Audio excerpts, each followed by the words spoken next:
नमस्कार, आप देख रहे हैं खबर 100 में हूं आपके साथ राहुल मौर्य। आइए रुख करते हैं इस वक्त की बड़ी खबरों पर, लेकिन उससे पहले एक नजर हेडलाइंस की।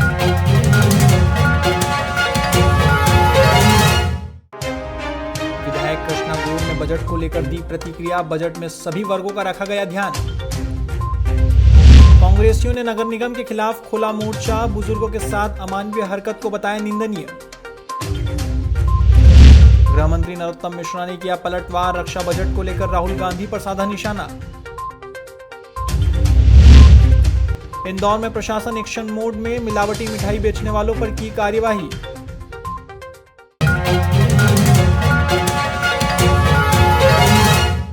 भोपाल से भारतीय जनता पार्टी की विधायक कृष्णा गौर ने मां बगलामुखी के दर्शन करने के दौरान कहा कि देश के हर नागरिक को कोरोना वैक्सीन मुफ्त लगाई जाएगी, इसलिए स्वास्थ्य विभाग को बजट में भारी राशि का प्रावधान किया गया है। उन्होंने कहा कि कोरोना के कारण देश की अर्थव्यवस्था बर्बाद हो गई थी, जिसके चलते विपक्षी नेताओं में बजट को लेकर शंका थी, लेकिन मोदी सरकार की वित्त मंत्री ने इन्हें निराधार करते हुए बजट में सभी वर्गों का ध्यान रखा है और कोई भी नया टैक्स नहीं लगाया है। देखिए, कोरोना के बाद आने वाले बजट के लिए सभी को इस बात की शंका कुशंका थी कि इस बार का बजट किस प्रकार का होगा, लेकिन देश के और विपक्षी राजनीतिक दलों की सारी शंका कुशंकाओं को निराधार करते हुए हमारे वित्त मंत्री श्रीमती निर्मला सीतारमण जी ने जो बजट प्रस्तुत किया है, हमें गर्व है ये कहते हुए कि ये बजट आत्मनिर्भर भारत बनाने की दिशा में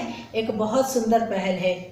आत्मनिर्भर भारत जब बनेगा तो निश्चित रूप से भारतवासियों का आत्मविश्वास बढ़ेगा, और इसी दिशा में इस बजट में जो प्रावधान किए गए हैं, उन प्रावधानों में देश के हर वर्ग का ख्याल रखा गया है।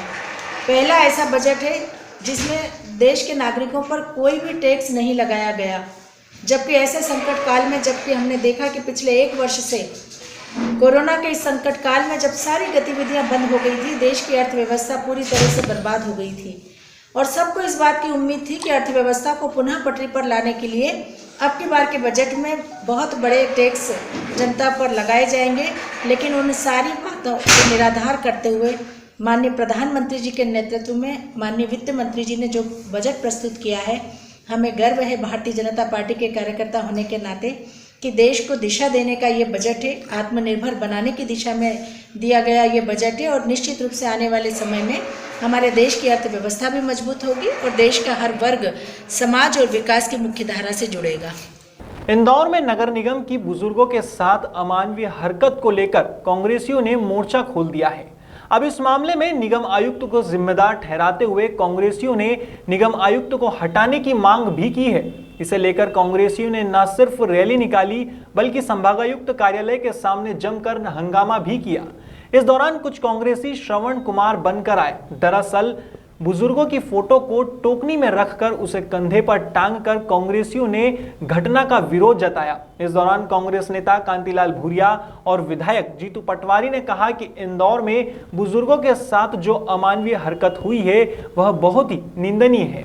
वहीं इस मामले में संभागायुक्त डॉक्टर पवन कुमार शर्मा का कहना है कि इस मामले में निगम बेहद संजीदा है और जिन बुजुर्गों के लापता होने की बात कही जा रही है उन्हें भी ढूंढवाया जा रहा है। हमारी नेता प्रियंका गांधी जी ने और कहीं ने उन्होंने दुख जताया, पूरे देश के लोगों ने दुख जताया कि इतनी निर्मम निर्दयता से हमारे गरीब जो बुजुर्ग हैं, जो जिंदगी के आखिरी पड़ाव पर पड़े, उनको एक मवेशी तरह से, पशु तरह से उनको ठूस ठूस के भर के जंगलों में जाके छोड़ रहे थे। तो पूरा देश मतलब दुखी था कि ये इंदौर में इस तरह से मानवता नाम की कोई चीज़ है कि नहीं है, वहाँ के प्रशासन को मानवता है कि नहीं, अमानवीय तरीके से, और सरकार भी मूक दर्शक बन के सुन रही, देख रही, मगर उनके ऊपर कोई कार्रवाई नहीं करे। इसीलिए आज हमारे इंदौर के जाबाज कार्यकर्ता नेताओं ने आज यहाँ पे कमिश्नर कार्यालय के सामने धरना देकर उनको ज्ञापन देंगे, महामहिम राज्यपाल के नाम से, महामहिम राष्ट्रपति जी के नाम से तत्काल इस सरकार के ऊपर कार्रवाई करें। और ऐसे इंदौर जैसे हालत पूरे प्रदेश में हो रही है, हर बुजुर्ग को मतलब गलत निगाह से देखा जा रहा है सरकार की तरफ से और वहाँ की नगर पालिका नगर निगम।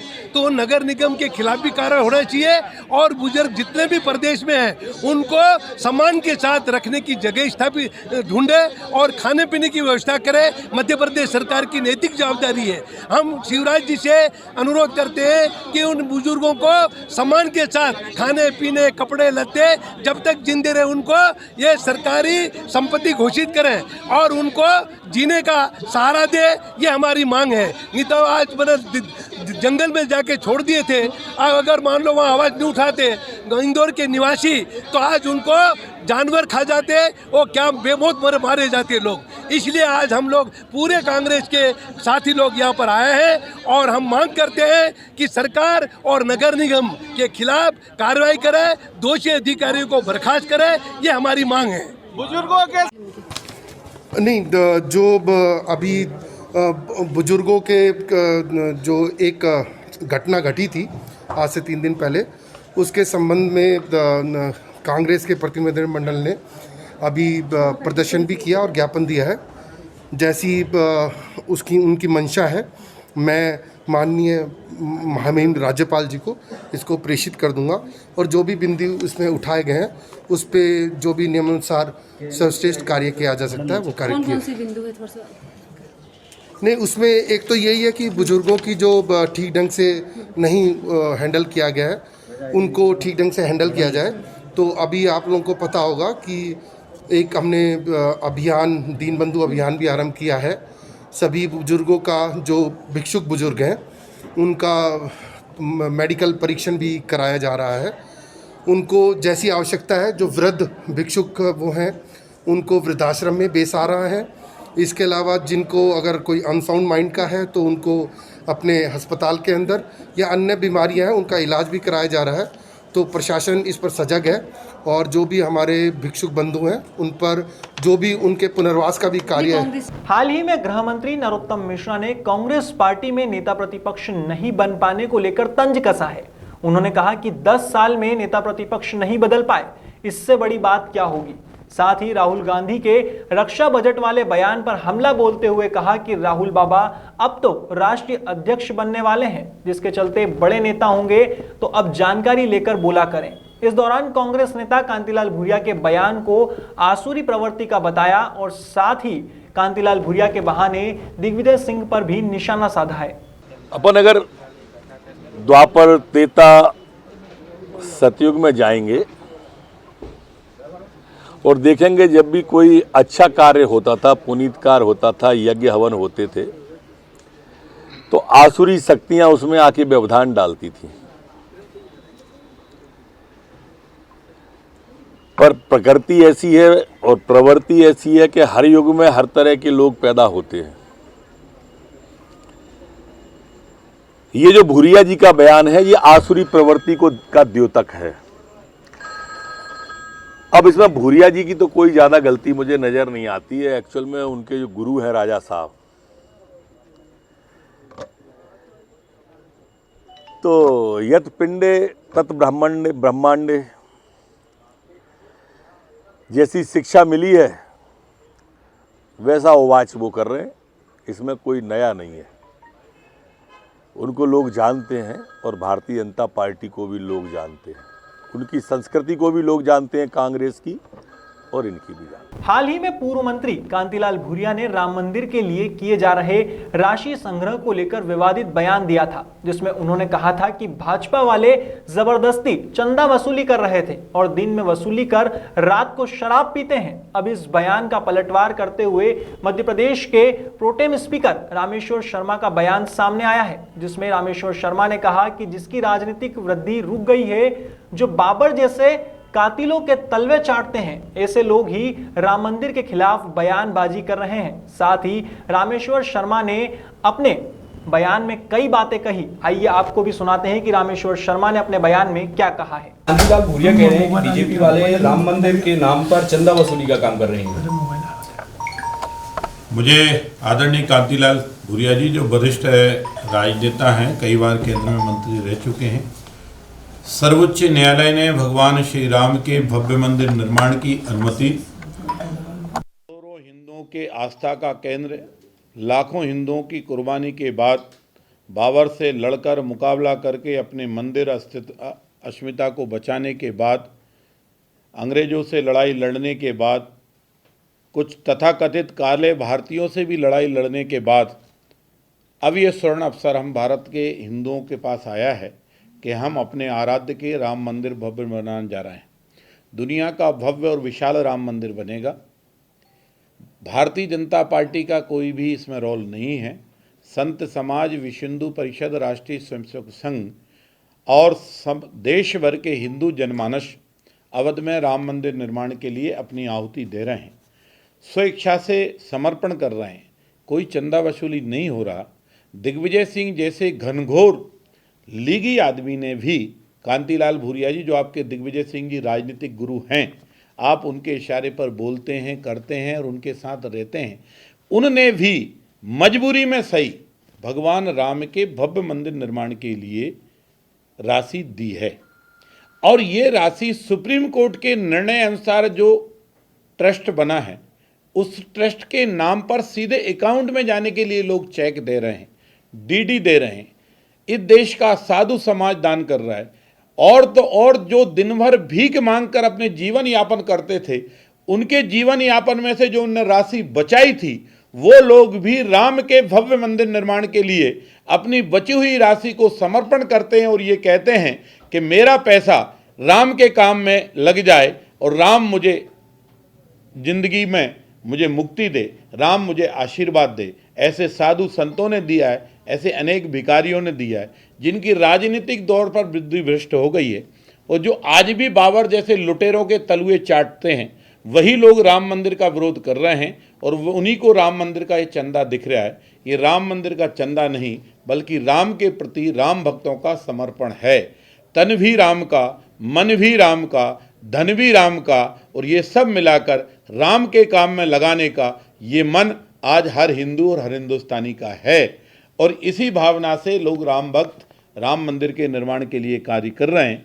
भूरिया जी और किसी सोनिया से समझो कि नहीं समझो, क्योंकि सोनिया जी को शायद समझ में राम नहीं आएंगे, लेकिन दिग्विजय सिंह को जो लीगी होने के बाद भी, जो जिन्ना के आचरण पर चलने के बाद भी वो भी राम मंदिर को दान दे रहे हैं, तो इसका मतलब क्या है?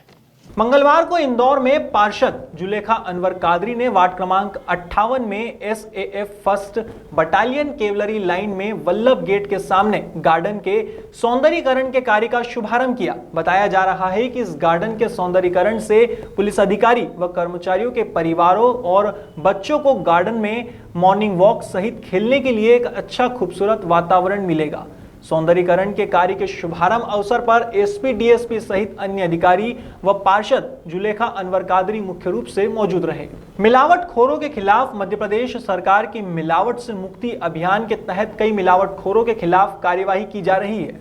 अब इसी कड़ी में इंदौर के मलारगंज थाना और एरोड्रम थाना क्षेत्र में प्रशासन की सख्त कार्यवाही देखने को मिली है, जहां पर नकली चांदी की परत जमाकर मिठाई बेची जा रही थी। सत्यम स्वीट्स पर पुलिस ने 420 की धारा में मामला दर्ज कर संस्थान के संचालक के खिलाफ मामला दर्ज किया है और तलाश शुरू की है। ये जैसा कि फूड एडल्ट्रेशन जो है, खाद्यान्न पदार्थों में मिलावट को लेके शासन प्रशासन सख्ती से कार्रवाई कर रहा है।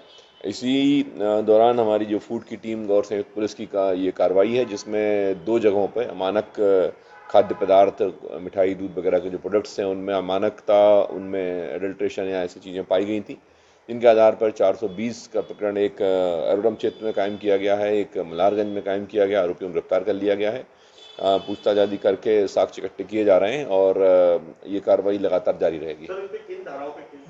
प्रथम दृष्टया 420 अट्रैक्ट होती है, उसमें 420 लगाई गई है। उसके पश्चात इसमें जो फूड एडल्ट्रेशन एक्ट है और अन्य धाराएं जो है वो जैसे उसमें सैंपल की जांच होकर आएगी उस हिसाब से उसमें कार्रवाई की जाएगी। हाल ही में इंदौर के बाणगंगा थाना क्षेत्र में एक महिला ने अपने पति व ससुराल वालों पर 50 लाख रुपए दहेज मांगने का आरोप लगाते हुए पुलिस थाने में केस दर्ज करवाया है।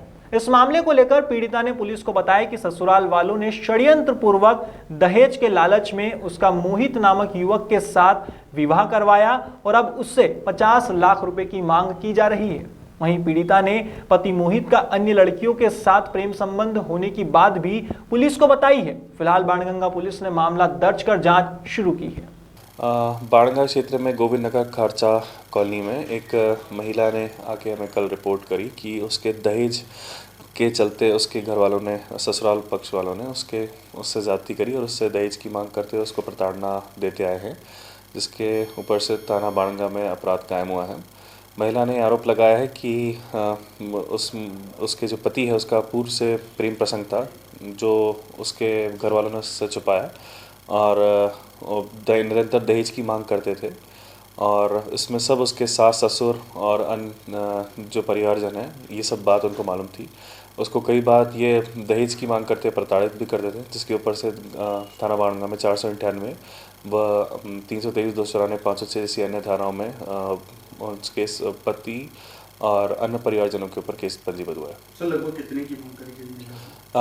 करीबन 50 लाख की मांग करना महिला बता रही है। शादी को लगभग कितने साल हुए थे और कितने बच्चे? अभी रिसेंटली ही अभी बता रहे हैं शादी हुई है। बाकी उन्होंने यही आरोप लगाया है कि ये उसका पूर्व प्रेम प्रसंग था, जो कि पूरे घर वालों ने उससे छुपाया। उज्जैन के माधवनगर थाना क्षेत्र के शपणक मार्ग पर सुधीर कुमार जायसवाल पिछले काफी समय से रोशनी टाइपिंग सेंटर संचालित कर रहे थे। कुछ दिनों पहले मकान मालिक चंद्रशेखर शिवहरे ने दुकान का किराया बढ़ाने की बात करते हुए दुकान खाली करने को कहा, जिसके बाद सुधीर कुमार जायसवाल ने कुछ दिनों में दुकान खाली करने की बात कही और उनकी ओर से जमा की गई राशि की मांग की, तो मकान मालिक ने उनकी दुकान और दुकान में रखे सामान पर कब्जा कर लिया, जिसकी शिकायत पुलिस में दर्ज कराने के लिए सुधीर कुमार जायसवाल और उनकी दोनों बेटियां दर दर भटक रही है, लेकिन अभी तक कोई उचित कार्यवाही नहीं की गई है। दो ढाई महीने हो गए हैं और मेरी दुकान का ताला तोड़ के मकान मालिक ने सब सामान रख लिया कर लिया। उसकी मैं रिपोर्ट माधवनगर में लिखवाने गया तो वहाँ नहीं लिखी गई है और मैं सभी उच्च अधिकारी सबको दे चुका हूँ आवेदन, लेकिन अभी तक मेरी कोई सुनवाई नहीं हुई है। अधिकारी और थाना प्रभारी क्या कहते हैं आपने जब आवेदन दिया? वो तो कुछ नहीं, वो बोलते हैं, वो बोले कि ये चोरी थोड़ी कहलाती है, ये तो उसका अधिकार है ऐसा। आप क्या? जबकि मैंने न्यायालय में प्रकरण दर्ज कर रखा है, न्यायालय का जो भी निर्णय होगा वो मुझे मंजूर रहेगा। आपने इसके अलावा सीएम हेल्पलाइन में भी शिकायत की क्या? वहाँ से कोई निराकरण? हाँ नहीं, वहाँ से भी अपग्रेड करवाते रहते हैं, मतलब कार्रवाई चल रही है बस ये। कितने समय से परेशान हो रहे हैं? मैं ये घटना तो 10/11/2020 की है। मैंने आवेदन दिया था 18/11/2020 को, तब से परेशान हो रहा हूँ। क्या नाम है आपका पूरा? सुधीर कुमार जायसवाल। कहाँ पर आपकी ये दुकान स्थित है और कौन मकान मालिक है? चंद्रशेखर शिवहरे इसका मकान मालिक है और 21 शपणक मार्ग पर रोशनी टाइपिंग सेंटर के नाम से मेरी दुकान है। मेरे पास के दुकान वाले ने बोला था कि मैं 10,000 किराया दूंगा, तब से मुझे परेशान कर रहे थे।